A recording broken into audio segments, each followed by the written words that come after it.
नेहा खुले विचारों वाली लड़की थी। अरे नेहा, क्या दिन में सोती है? ससुराल में ऐसा नहीं चलेगा, वहां तो काम करना पड़ेगा, काम। जितना काम होगा कर लूंगी माँ, पर अगर कोई ये कहे कि सारा आराम छोड़कर सिर्फ काम ही करना है तो ना भी ना, मुझे नहीं करनी शादी। अरे कैसी बात कर रही हो? अच्छा चलो जाकर नहा लो, मैं नाश्ता लगा देती हूँ, फिर तुम्हें कॉलेज भी तो जाना है। नेहा कॉलेज के लिए निकल जाती है। वो सोचने लगती है कि ससुराल में वो कैसे मैनेज करेगी। क्या हुआ नेहा, परेशान लग रही हो? अरे यार, तू तो मुझे जानती है ना, मुझे अपनी लाइफ बिल्कुल परफेक्ट चाहिए, लेकिन लग नहीं रहा लोग मानेंगे।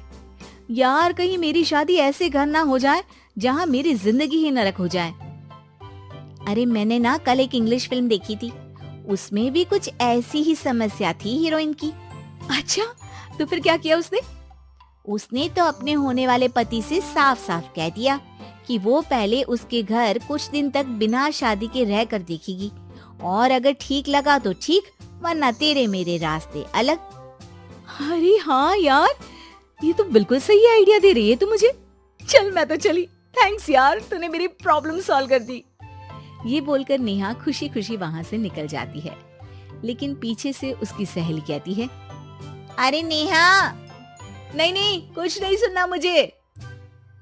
ये बोलकर वो वहां से चली जाती है। हे भगवान, पूरी बात सुने बिना ही चली गई। अरे वो तो विदेशी फिल्म थी, वहां सब चलता है, लेकिन ये तो भारत है, सभ्यता और संस्कारों वाला देश, जहाँ शादी से पहले लड़की को ससुराल में नहीं रखा जाता। खैर, नेहा मस्त होकर घर आती है। नेहा, कल तुझे लड़के वाले देखने आने वाले हैं, और हाँ, इस बार कोई बहाना नहीं चलेगा। हाँ हाँ, आने दो आने दो, मैं तैयार हूँ शादी के लिए। अगले दिन लड़के वाले आते हैं, जहाँ लड़का कहता है, मुझे अकेले में लड़की से कुछ पूछना है। हाँ हाँ, क्यों नहीं बेटा, जाओ नेहा, घर तो दिखा दो इन्हें। नेहा भी खुश हो जाती है कि उसे मौका मिल गया है लड़के से अपनी शर्त रखने का। देखो, मुझे ना शादी से बहुत डर लगता है, पता नहीं कैसी लड़की आए, तालमेल बना पाए कि नहीं मेरे परिवार से। मैंने कई घरों में रोज का क्लेश होते देखा है। तुमने तो मेरे दिल की बात कर दी।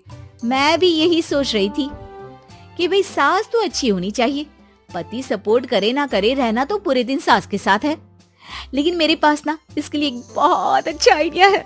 अच्छा, कैसा आइडिया?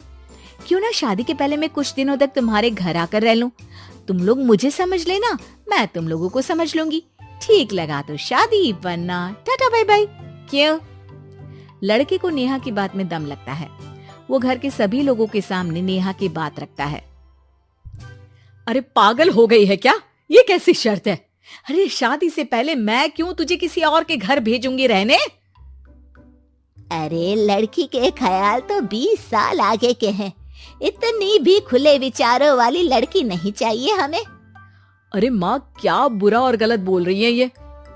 रहना तो हम दोनों का है ना, कल को कोई परेशानी आई तो तुम सब तो ये बोलकर निकल जाओगे कि जिंदगी तुम लोगों को ही निभानी है, तुम लोगों को जो करना है करो। तब क्या करूंगा बताओ? सबके समझाने पर वो लोग मान जाते हैं। वाह, मैं 2-3 दिनों में पैकिंग कर लूंगी, तो आकर मुझे ले जाना। और नेहा पहुंच जाती है विशाल के घर। आओ आओ, ये रहा तुम्हारा कमरा, इस घर में तुम एज अ गेस्ट रहो, लेकिन माँ तुम्हें बहू की तरह ही ट्रीट करेंगी, और तुम भी उन्हें सास की तरह ही रखना। बस फिर क्या था, शुरू हो जाता है लिव इन सास बहू का ड्रामा। अरे चाय तो बना दे बहू। जी सासू माँ, अभी लाई।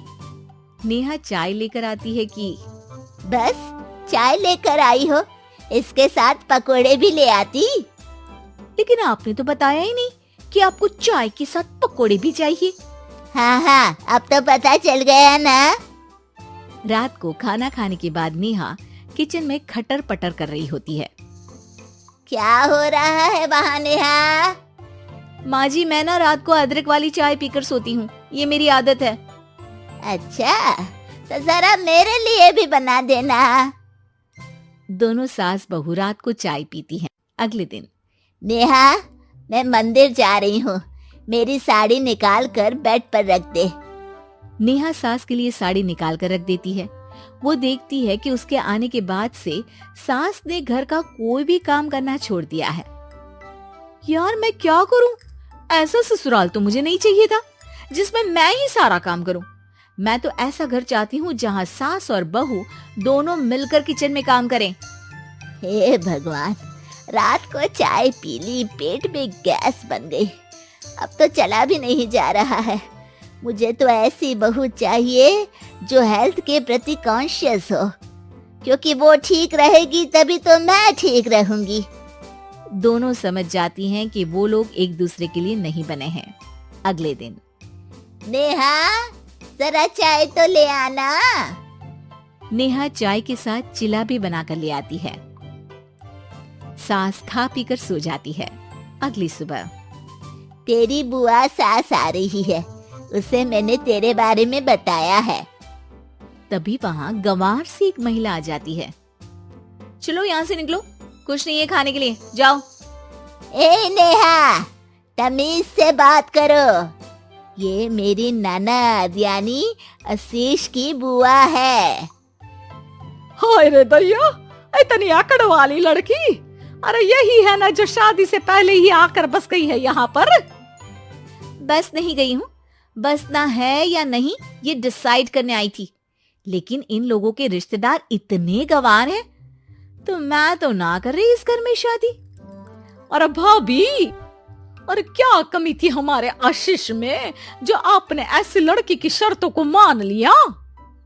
अरे वो तो आशीष के कहने पर मैं झुक गई, वरना ऐसी लड़की को तो मैं घर में घुसने भी ना दूं। ए हेलो, ऐसी लड़की कैसी लड़की? हाँ, बिना समझे बुझे शादी कर लूं? अब तो समझ गई ना कि हम लोग गांव के हैं। भाभी को खाट पर सोना और रिश्तेदारों का गांव से आना जाना तो लगा ही रहना है इस घर में। हाँ हाँ, मैं तो किसी मॉडर्न घर में शादी करूंगी। ये बोलकर नेहा वहां से चली जाती है। अपने घर में आकर नेहा कहती है, ना माँ ना, लिव इन में रहकर देख लिया, ये गांव के लोगों का कोई भरोसा नहीं है।